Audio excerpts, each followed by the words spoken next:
Thank you, Carrie. I want to start off with my standard disclosure and disclaimer, and this will go on record hopefully, and I believe you'll have access to these slides, so don't worry about taking notes or jotting down the URLs that I might show up later on. This is all available to you. The goal of this talk is really just to improve the communication between medical gas professionals and healthcare professionals in general, and perhaps the AARC, American Association for Respiratory Care in particular, so that we will all be better prepared for surges in medical gas consumption. Because I doubt that this pandemic that we have to suffer through. Okay, why am I here? Well, basically, I think it all started because back when this pandemic started, our institution became concerned with increased usage of mechanical ventilators, and I raised the question, well, if we double or triple our ventilator usage, will we have medical gas to supply it? And people said, well, good question. So I searched the literature, and I did some mathematical modeling, and I came up with a white paper that I submitted to the American Association for Respiratory Care, the professional society that I belong to. And a friend of mine and I did a slideshow based on that. Richard Branson is in fact, the editor of the Respiratory Care Journal, which is our professional scientific journal. And out of that, then, when Carrie reached out to our organization, they asked me if I wanted to follow up on that, which I did. And essentially, this slideshow that you're going to see is an upgraded version of the one that I'm showing here. And hopefully, we'll be able to post that on our website as well. Give you a brief overview of what this presentation is about. We want to talk about gas consumption concerns during a surge, how that relates to facilities design, specifically acute care hospitals, limitations on oxygen consumption that may be imposed due to facilities designs, potential problems with design tolerances and specifications for surge and assumptions around that. Carrie asked me to give you some background on medical gas terminology, talk a little bit about the devices that use medical gases, if you're not familiar with that, which I wouldn't find surprising. And then a little bit on statistics. You need to know just some of the basic concepts of data collection and analysis so that you can understand how to make better predictions of gas consumption usage during surges. We'll talk about specifically how to do that, some misconceptions that I've seen out there in the literature, where you're going to get the data to make these predictions, and how to use a specific calculator that I have designed that will take you a little ways down that road to do better predictions. I will also end up with some practical suggestions for what to do in addition to making predictions. One caveat to all this, one cautionary note is that you have to understand that hospitals are extremely complex organizations, perhaps the most complex that humans have ever invented. And if you know anything about complexity theory, you know that the behavior of these systems is highly unpredictable and very sensitive to initial changes in initial conditions, which in fact is where the term the butterfly effect comes from. And if you're not familiar with that, there are a ton of YouTube videos that bring you up to speed, and I highly recommend it. Well, all of this is to say that we better have a backup plan in case our predictions fail, which they may in the face of the fact that we are dealing with essentially unpredictable situations. Now let's go to the specific concerns that have arisen from the COVID-19 pandemic. It is basically increased usage of mechanical ventilators that we have seen in other countries in particular. This has happened. Increased usage of mechanical ventilators has led to actual shortages and panic buying and all sorts of problems and increases in ventilator both production and purchasing. There have been increased uses of other oxygen delivery equipment as well. For example, conventional and high flow nasal cannulas, and we'll get into that. And all of that has to be taken into account when we look at the overall usage of medical gas, particularly oxygen. And the limiting factor, of course, may not be how many of these devices we use, but how much medical gas is there to supply their performance. Let's talk a little bit about facilities design issues. And I want to say again that I am not a facilities design engineer. This is not my field. These are just things that I have picked up as I've done my research to do this presentation. So if you have any suggestions about how we can improve this concept, then please feel free to say something. There are limitations on medical oxygen stored in liquid form, which is how it's done in most hospitals. And the maximum flow is limited due to piping resistance. And also that at least in our hospital, I presume most other hospitals, the plumbing is branching into different zones. Zones are controlled by zone valves, and they all have different specifications as far as I can see. Now, on the bulk oxygen flow level, when liquid oxygen is turned into gas, it absorbs heat to do that. And in order to maintain the heat transfer, there are these large heat exchange coils. And as they are overloaded with high oxygen usage, then they have a tendency to ice up. And this is an actual photograph I took from our hospital, one of our hospitals, during the peak surge back in April. And we weren't really concerned about it then. People said, well, that's just normal icing. But I took a photograph just the other day, and you can see it's dramatically less because we have, at this point, at that particular hospital, dramatically less usage of oxygen. So it is a concern. And all this has been pointed out by a slideshow that is available on your website, and I found it to be very informative, and I will refer to it in the later slides. If you haven't seen this, I recommend that you do watch it. I want to say something just in passing about air supply. Air supply in hospitals is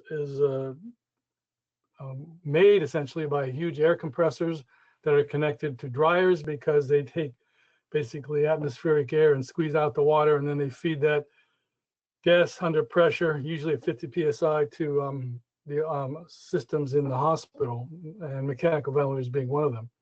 And they are at danger of failure if they are overloaded, or if they fail, in particular, if the water vapor gets into the system because the dryers fail.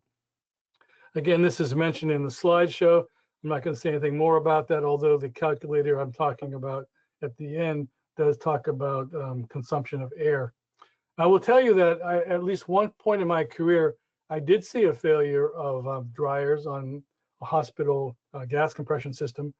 And one of my jobs was to go around and stick air flow meters in the wall and drain out the water. And you turned on the flow meter and water would come out instead of gas. And it was frightening. And it also trashed a number of our ventilators. And it was very difficult to get them replaced. Fortunately, there were no patient care concerns at the time, but not to say that that couldn't happen. Let's talk about tolerance limits. Now, in my cursory study of the field and in the literature that's published, it seems to me, and also I've talked to some engineering people in the field, it seems to me that there's no standard design procedure for medical gas sizing, and that the tolerance limits for a particular hospital build seem to be set by engineering experience, depending on the contractors that do the work. And therefore, the clinical experience driving the usage of oxygen may be understood or not even considered. That was the case in my institution, that there was not that much communication between clinicians and the facilities engineers.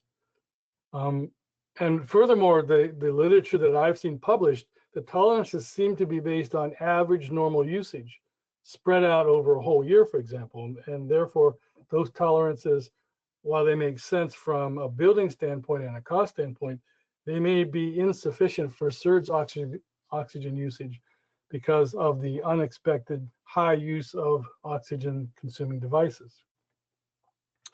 And therefore, the take-home message for me is that tolerances must be based on clear communication between clinicians and engineers. And that we have an opportunity right now to be collecting data and actually doing research on this because, again, it is a complex problem. Now, let me move into just a little bit about some background information so that you can understand my recommendations at the end of the slideshow. We're going to talk about medical terminology just related to oxygen and air consuming devices. First of all, a ventilator. We hear this term all the time. There are tons of YouTube videos, and there's a lot of misinformation out there. A ventilator is essentially an automatic machine used to perform some portion of the work of breathing for a mammal to assure gas exchange. And ventilators are used not only for humans, but they're used, of course, in veterinary medicine as well. Now, the metric we use in the hospital and what you will see recorded in the electronic medical record, or EMR, is called a ventilator day. And that's defined as one ventilator used for 24 hours. That would be one ventilator day. Or one ventilator used for 2 days would be 2 vent days. Or in contrast, 2 ventilators used for 1 day is 2 vent days. So you generally get the idea. You will hear the term invasive versus non-invasive ventilation being used. Invasive ventilation means that the patient is intubated with what's called an endotracheal tube or tracheostomy tube. It's just a plastic tube that's used to connect the mechanical ventilator to the respiratory system. In contrast, non-invasive ventilation makes use primarily of a mask so that the patient does not require intubation. These masks oftentimes have built-in leaks, which causes an increase in gas consumption compared to invasive ventilation. Outside the United States, you might find what's called a helmet. It looks kind of interesting, and you will see that this is often used, sometimes not just for ventilation, but just to provide oxygen and increased baseline pressure keep the lungs open. I will say just briefly that ventilators themselves are classified in various ways, but most often in terms of how they are used. What you'll talk about most of the time in the hospital are general purpose intensive care unit ventilators like this one.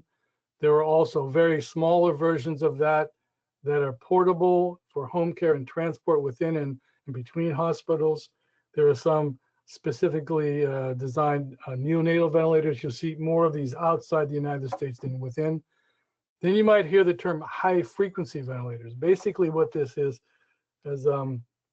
conventional ventilators are designed to pretty much breathe the way a human does. A normal respiratory rate for adults, say 15 breaths per minute, sick adults maybe 25, 30 times a minute, and normal tidal volumes or sizes of breaths. And that's generally about 6 milliliters per kilogram of body weight. But non-invasive ventilators were originally designed to ventilate premature infants and have since migrated to adult usage in some cases.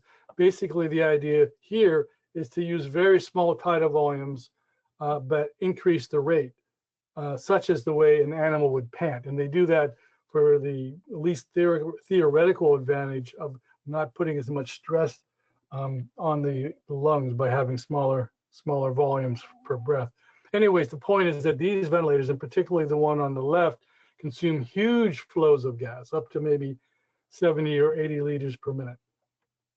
And finally, we have the non-invasive ventilators. These are specifically designed for non-invasive use, although the general purpose ICU ventilators also, more and more, you'll see they have non-invasive modes attached to them. Another thing to be aware of is that, in particular, non-invasive ventilators may not require an air supply, a medical air supply, because many of them, or most of them, have built-in compressors or blowers, so they can take room air and mix it with compressed oxygen.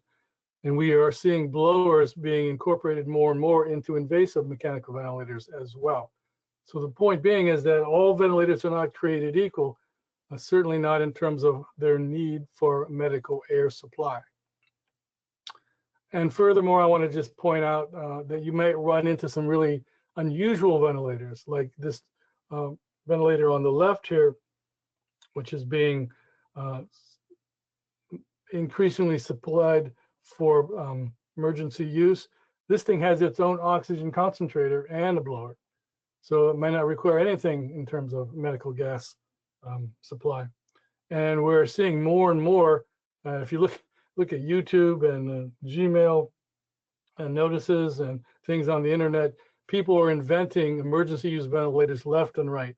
And here's one by Fitbit, which I thought was kind of amusing. The point being is you might run into very strange ventilators under emergency situations with unknown requirements for medical gas supplies.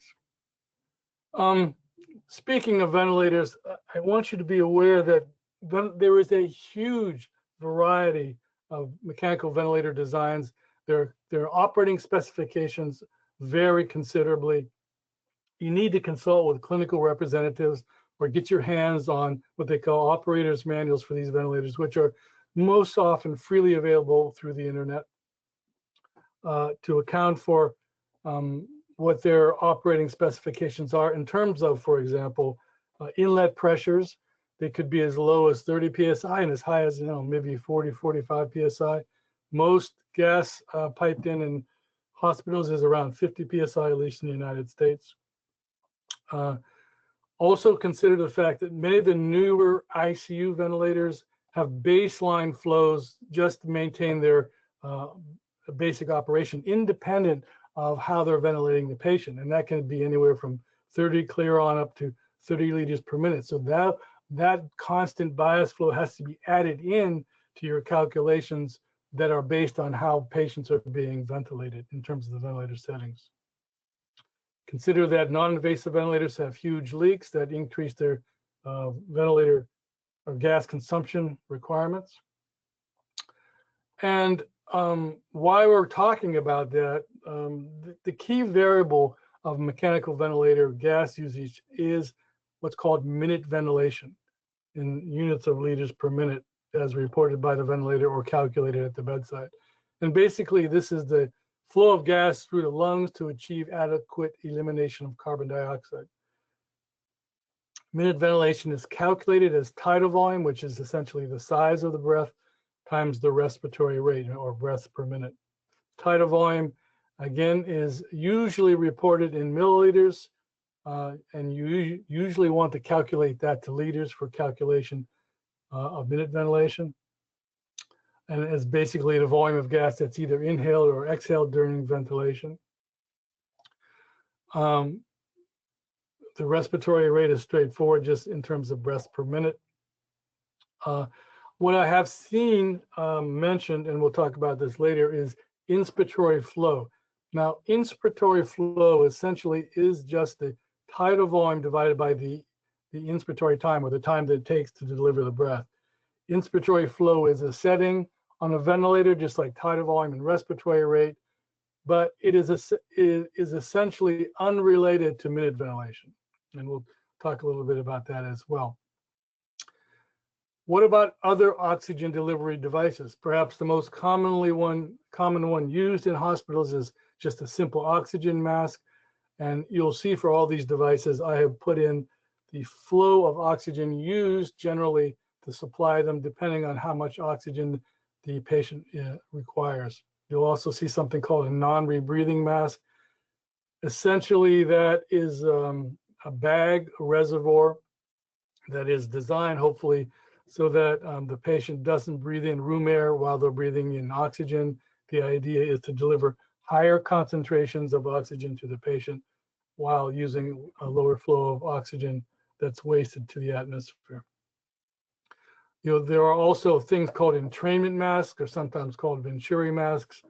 These things are designed to entrain various amounts of room air along with the oxygen to provide a more controllable fraction of inspired oxygen to the patient, depending on the patient's needs. These entrainment devices are also incorporated into what are called large volume nebulizers. These things just put out sort of a fog of aerosol droplets, usually just water. They're used for a variety of reasons, and often after a patient comes off a mechanical ventilator. You'll also hear a lot about standard nasal cannulas. You all are probably familiar with this just by watching medical shows on TV. But we are now seeing more and more, and particularly with COVID patients, the use of what's called a high flow nasal cannula. As you can see, the flow of oxygen to these devices is much higher than the standard nasal cannula. And they're often doing this to hopefully avoid actually using a mechanical ventilator. Something that I have not seen mentioned, but I believe it might be important, is what's called a small volume nebulizer. This is something that, say, patients with asthma would use with particular kinds of medication to treat their asthma. They're operated by compressed gas that comes from a flow meter from the wall. And oftentimes hospital will use oxygen to power these things. Now, they don't use much oxygen and the treatment time is only a few minutes, but the point is there are hundreds and hundreds of treatments per day, and those things accumulate, and we need to pay attention to that. I don't know how big of an effect that is, but I know it's something that we should at least look at it. In the pediatric environment, there's something called an oxygen hood. It uses a lot of oxygen, but there may not be very many of these in operation. It's just something to be aware of. I did mention an oxygen flow meter. Most of these devices are connected to that. This is the kind that plugs into the wall in a hospital, operating and calibrated at 50 psi, and usually goes from 0 to 15 liters per minute, but I've seen ones that go much higher for high flow operation. There is such a thing as an oxygen blender as well. Usually this supplies other kinds of equipment, like perhaps a mechanical ventilator. So much for medical terminology. I'm going to talk just a little bit about statistics, but don't panic because you're not going to be required to know much about this. But at the end of the day, you're going to have to collect some data, and the whole point of data is to turn that into information. And if you query somebody in medical records department or maybe a respiratory therapist, and you ask them to provide you with some data on, for example, ventilator usage, they might just provide you with a spreadsheet that shows ventilator days, how many ventilator days were used per day across the system.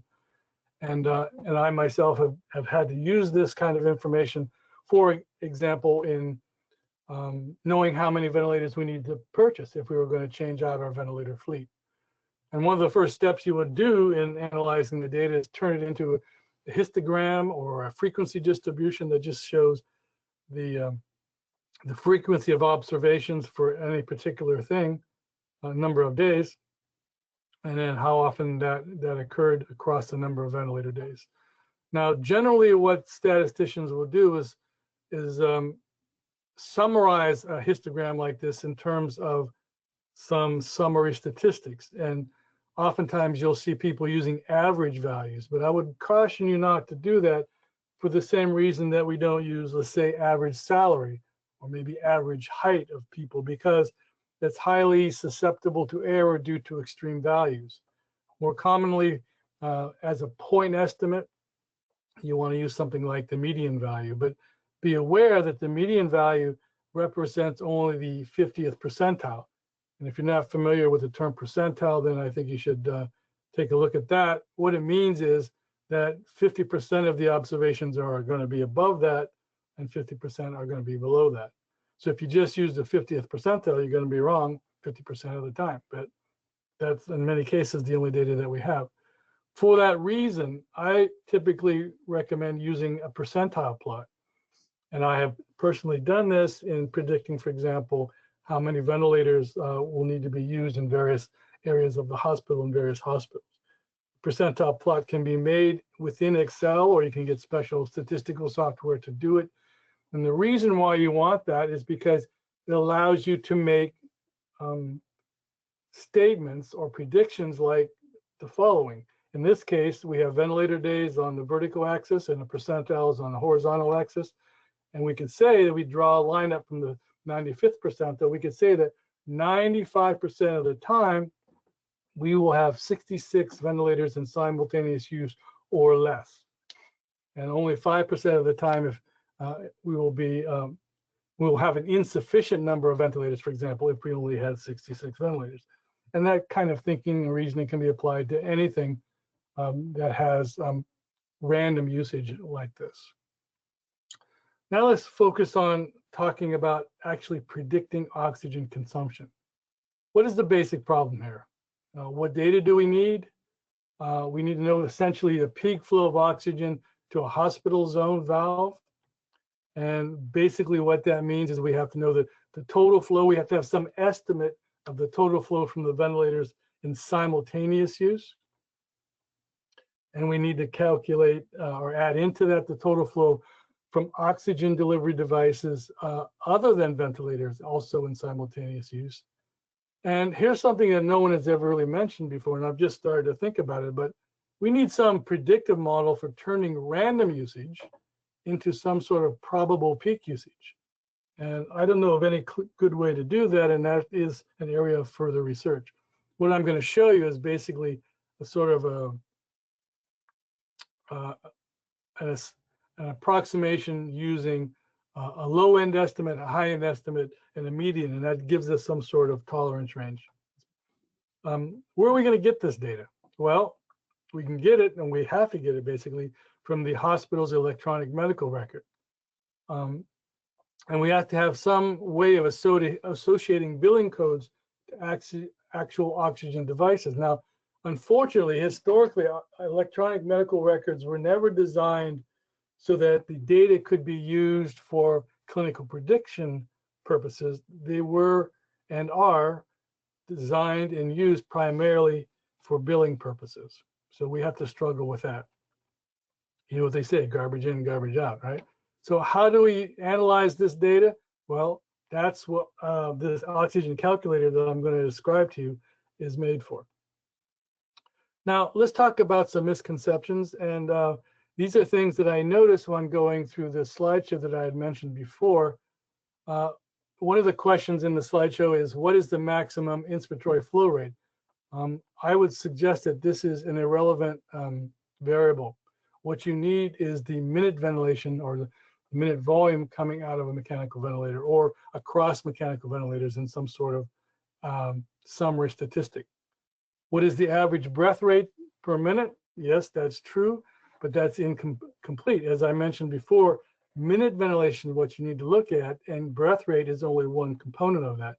You also have to have some estimate of tidal volume, you know, a summary statistic for tidal volume and a summary statistic for breath rate, such as median values, and multiply those together, and you get some median value for minute ventilation. And I say that because this information generally is not recorded in the medical record. In other words, even though the ventilators will display minute ventilation in most cases, it's not recorded in the medical record. It's generally recorded by respiratory therapists as breath rate and tidal volume. So you have to do some intermediate data analysis.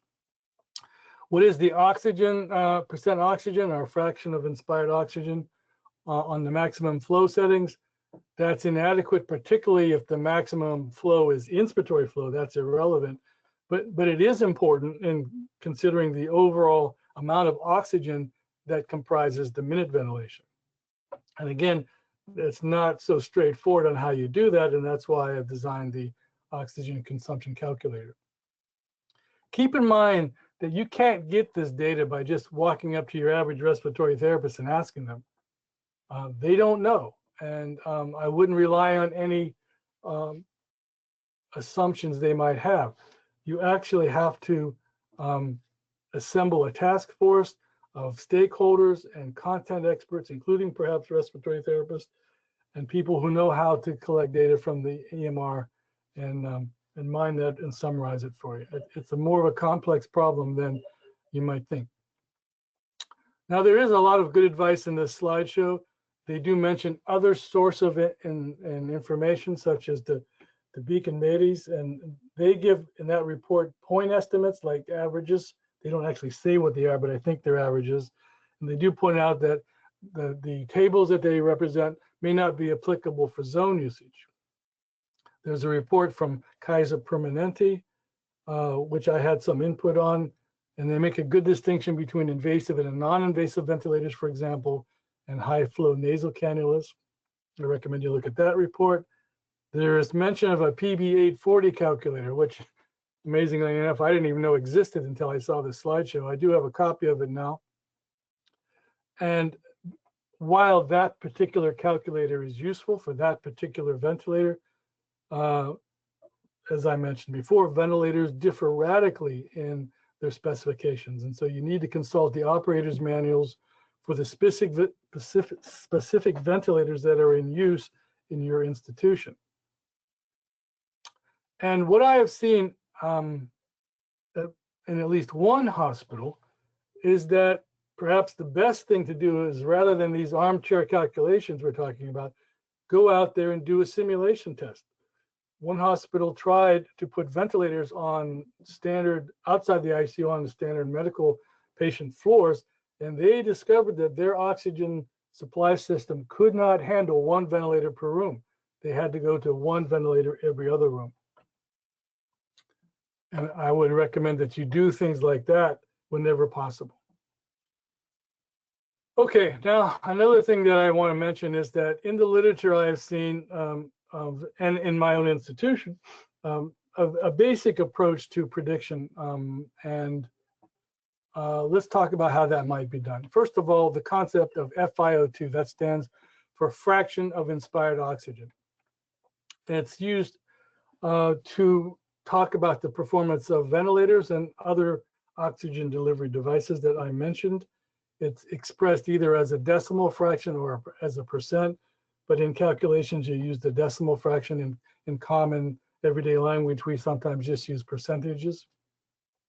These are the kinds of equations that you will need, particularly the last one, to calculate oxygen flow in terms of the fraction of inspired oxygen and the total flow, such as minute ventilation. Keep in mind that the FiO2 of room air is already at 21%, but with medical devices, we can go clear up to 100%. Needless to say, the higher the FiO2, the more oxygen consumption from the supply source. Now, the simplified estimate of oxygen flow or oxygen consumption or oxygen usage I have seen is to estimate the ventilators in simultaneous use, estimate the total minute ventilation across all those ventilators, add in any other estimates, for example, bias flow, estimate the oxygen flow to all other oxygen delivery devices, sum those up to get the total oxygen flow, whether it's to the hospital or to a particular zone in the hospital, and then use a simple equation like this, where you just multiply the total flow times the portion of that flow that is going to oxygen. That's very simple, and keep in mind that for your purposes as engineers, you probably want to convert that from liters per minute to cubic feet per minute, or rather cubic feet per hour. So there's that. And also keep in mind that the more general prediction, the wider the geographic area that it's applied to, probably the less reliable it's going to be. Well, what can we do to make our predictions more accurate? Well, the first thing you have to keep in mind is that when you're calculating gas flow or gas volume, it's important to take into consideration the measurement conditions. And that's why you'll often see the term STPD. It means standard temperature and pressure dry. And these are the gas conditions associated with that. We also see the term atmospheric temperature and pressure, saturated or dry. That should be ATPD, not S, standard temperature and pressure dry. And that's how standard flow meters might be calibrated, because that's how the gas comes out of the wall dry, and it's basically warmed up to atmospheric temperature. But if we're talking about mechanical ventilators, they typically report their gas flows or their minute volumes in terms of body temperature and pressure saturated, which is a larger volume than standard temperature and pressure, because as you heat the gas, as the body heats it and adds water vapor, the volume increases. The point being that proper conversion is essential, because if you are assuming that the minute ventilation reported by ventilators is actually STPD, you're going to be off by 17%. You'll underestimate that volume out of the ventilators. Now, All of this is somewhat complicated, so I have put together a calculator in Excel. You can download this thing, and I also gave a copy to Carrie so we can distribute it as he sees fit. It'll run on any computer that has Microsoft Excel, and you don't have to know how to run Excel to do it other than to open a file. It takes simple numeric inputs from clinical planners and outputs it in terms that are understandable to clinical facilities engineers. The inputs in particular are atmospheric temperature and pressure, the total minute ventilation from ventilators, and you can estimate that in a variety of ways. And you can also use the calculator to estimate oxygen and consumption from other devices. Just substitute the peak usage from these devices in the slot that would require input for ventilation, from minute ventilation. FiO2, that's put in, again, some estimate across different ventilators, across usage, or high FiO2, low FiO2, I'll show you in a minute. And then you could ignore the air consumption output if you're talking about just ventilators that have blowers. You have a predicted peak ventilator census, and the spreadsheet allows you to put in daily ventilator census estimates in terms of a low value, a high value, and a median value, and that way you get a spread in terms of the oxygen and air usage, and also tank usage, assuming that you're using H tanks, for example, in a makeshift emergency intensive care unit. The outputs are relevant to both clinicians and engineers. You can adjust the reporting units from liters per minute, which clinicians often use, to cubic feet per hour, which engineers use.